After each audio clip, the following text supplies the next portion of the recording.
ଆଜିର ପିଲାମାନେ କାହିଁକି ଭୁଲି ଯାଉଛନ୍ତି ଭକ୍ତି କରିବା? ପୂର୍ବରୁ ବଡ଼ମାନେ ସକାଳେ ଉଠି ତୁଳସୀ ପୂଜା, ଦୀପ ଜ୍ୱାଳା, ମନ୍ଦିର ପ୍ରାର୍ଥନା କରୁଥିଲେ। ସନ୍ଧ୍ୟାବେଳେ ଘରେ ଆରତି, ଭଜନ, କୀର୍ତ୍ତନ ହୁଏ। ପିଲାମାନେ ସେ ପରିବେଶରେ ବଢ଼ି ସ୍ୱତଃସ୍ଫୂର୍ତ୍ତିରେ ଭକ୍ତିମୟ ହେଉଥିଲେ। କିନ୍ତୁ ଏବେ ସନ୍ଧ୍ୟାବେଳେ ଘରେ ଟିଭି, ମୋବାଇଲ, ସିରିଏଲ ଚାଲୁଛି। ଦୀପ, ପୂଜା, ଭଜନ ଏଥିପାଇଁ ସମୟ ନାହିଁ। ପରିବାର ହିଁ ଆଳସ୍ୟ କରୁଛି। ଏଇଥିରୁ ପିଲାମାନଙ୍କର ଭକ୍ତିର ସଂସ୍କାର କମି ଯାଉଛି। ପିଲାମାନେ ଦେଖିକି ଶିଖନ୍ତି, କାହିଁକି ନୁହେଁ। ଯଦି ବାପା ମା ପ୍ରତିଦିନ ପ୍ରାର୍ଥନା କରନ୍ତି, ପିଲା ସେଥିରେ ଆକୃଷ୍ଟ ହୁଅନ୍ତି। ଯଦି ବାପା ମା ଫୋନ୍, ନିଜ କାର୍ଯ୍ୟ, ଟିଭିରେ ବ୍ୟସ୍ତ ରହନ୍ତି, ତେବେ ପିଲାମାନେ ମଧ୍ୟ ସେହି ଆଦତରେ ପଡ଼ିଯାଇଥାନ୍ତି। ତେଣୁ ଘରେ ପିତାମାତାଙ୍କ ଆଚରଣ ହେଉଛି ପିଲାଙ୍କୁ ଭକ୍ତିମୟ କିମ୍ବା ଭକ୍ତିହୀନ କରିବାର ସବୁଠାରୁ ମୁଖ୍ୟ ଆଧାର।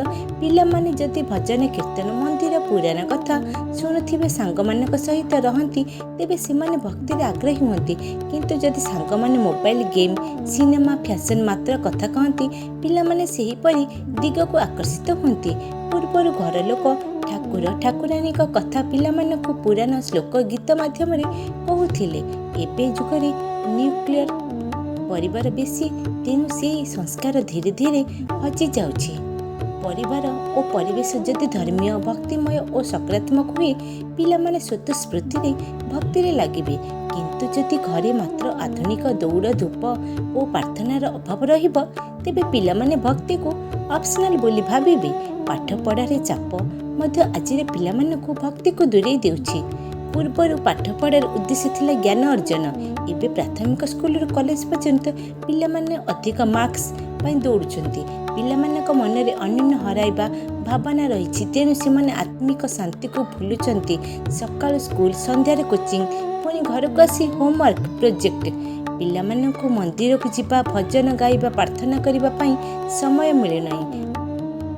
ପିଲାମାନେ ଆତ୍ମିକତାର ମୂଲ୍ୟକୁ ବୁଝିପାରୁନାହାନ୍ତି। ଘରେ ଦିନେ 5 ମିନିଟ୍ ପ୍ରାର୍ଥନା ସମସ୍ତଙ୍କୁ କରାଇବା, ପୁରାଣ, କାହାଣୀ, ଭଜନ, କୀର୍ତ୍ତନ ପିଲାମାନଙ୍କୁ ଶୁଣାଇବା, ସେମାନଙ୍କୁ ଧୀରେ ଧୀରେ ବୁଝାଇବା ଯେ ଭକ୍ତି ହେଉଛି ଶକ୍ତି, ଶାନ୍ତି ଓ ସଫଳତାର ମୂଳ। ଭକ୍ତି ମାଧ୍ୟମରେ ହିଁ ସବୁକିଛି ସମ୍ଭବ। ସେ ହିଁ ତ ଆମକୁ ଏ ସଂସାରକୁ ପଠାଇଛନ୍ତି, କିନ୍ତୁ ଆମେ ତାଙ୍କୁ ହିଁ ଭୁଲି ଯାଉଛନ୍ତି। ବେଶୀ ସମୟ ନହେଲେ ଅଳ୍ପ ସମୟ ହେଉ ପଛେ ପିଲାମାନଙ୍କୁ ଭକ୍ତି କରିବା ଶିଖାନ୍ତୁ। ତାଦ୍ୱାରା ପିଲାମାନେ ଭକ୍ତି ଆଉ ସମ୍ମାନ ଶିଖିବେ। ସେଥିରେ ତୁମେ ବି ଖୁସିରେ ରହିପାରିବ। ବୃଦ୍ଧ ଅବସ୍ଥାରେ ଯଦି ସେମାନେ ଭକ୍ତି ଆଉ ସମ୍ମାନ କରିବା ଶିକ୍ଷା ପିଲାଦିନୁ ନ ପାଇବେ, ତେବେ ସେମାନେ ତୁମକୁ ସମୟ ଆସିଲେ ହଠାତ୍ କରିବେ। ସମୟ ଥାଉଁ ଥାଉଁ ମୂଳଦୁଆକୁ ମଜବୁତ କର।